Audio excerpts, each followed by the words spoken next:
আমার প্রিয় ক্লাস 10-এর ছাত্রছাত্রীরা, তোমাদের সবাইকে স্টাডি ফর এডুকেশন চ্যানেলে স্বাগত জানাই।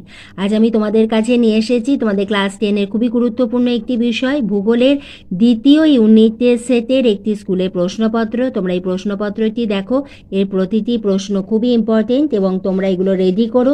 এটা শুধুমাত্র তোমাদের সেকেন্ড ইউনিট টেস্ট নয়, তোমাদের টেস্ট এবং ফাইনাল পরীক্ষার জন্য ইম্পর্টেন্ট। প্রথমে একের দাগে ম্যাপ পয়েন্টিংগুলো দেখে নিই যেগুলো আমাদের এসেছিল। প্রধান গম উৎপাদক অঞ্চল, পূর্ব ভারতের একটি পেট্রোরসায়ন শিল্প কেন্দ্র, ভারতের সিলিকন ভ্যালি, দক্ষিণ ভারতের ম্যানচেস্টার, পশ্চিমবঙ্গের চা উৎপাদক অঞ্চল। এই ধরনের প্রশ্নই কিন্তু এসে থাকে। এখানে মোট 5টি দেওয়া রয়েছে। এরপরে 2-এর দাগে রয়েছে ছোট প্রশ্ন এমসিকিউ, মোট 7টি রয়েছে। তোমরা দেখে নাও। এর উত্তরগুলো তোমরা যদি ভালোভাবে বইটা পড়ো তোমরা পেয়ে যাবে। যদি অসুবিধা হয় আমাকে কমেন্ট বক্সে লিখে জানিও, আমি তার উত্তর তোমাদের দিয়ে দেব।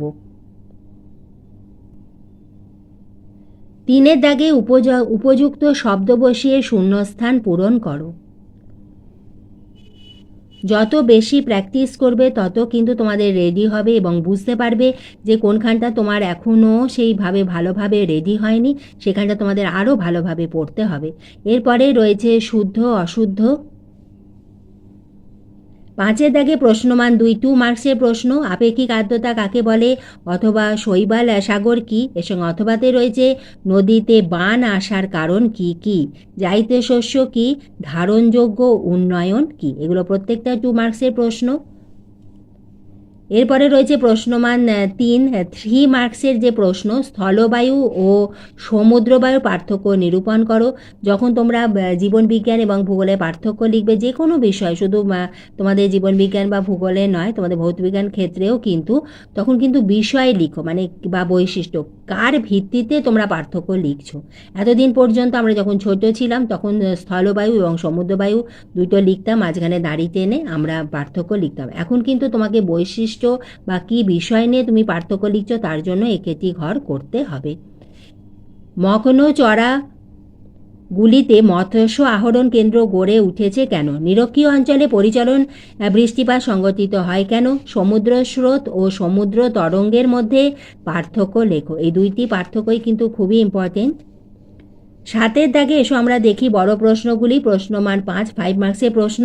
আমাদের ভূগোলে কিন্তু আঁকা প্র্যাকটিস করতে হবে। যত আঁকবে, আমাদের বইতে যেভাবে রয়েছে লেখা থাকে, পাশে আঁকা থাকে, তোমাদের খাতাটাও ঠিক বইয়ের মতো সাজানো হবে, তাহলেই কিন্তু তোমার খুব ভালো নম্বর হবে। যিনি খাতা দেখছেন, আমি মাধ্যমিকের কথা বলছি, যিনি খাতা দেখেছেন ওনার ইমপ্রেশন ভালো পড়ে, তখন হয়তো যেখানে তোমাকে লেখাতে হয়তো 5-এ তোমাকে 4 দিতেন, তোমার আঁকার জন্য উনি 4.5 বা 5 দিয়ে দিলেন। এবং এখন থেকেই কিন্তু তোমাকে সেই প্র্যাকটিসটা করতে হবে।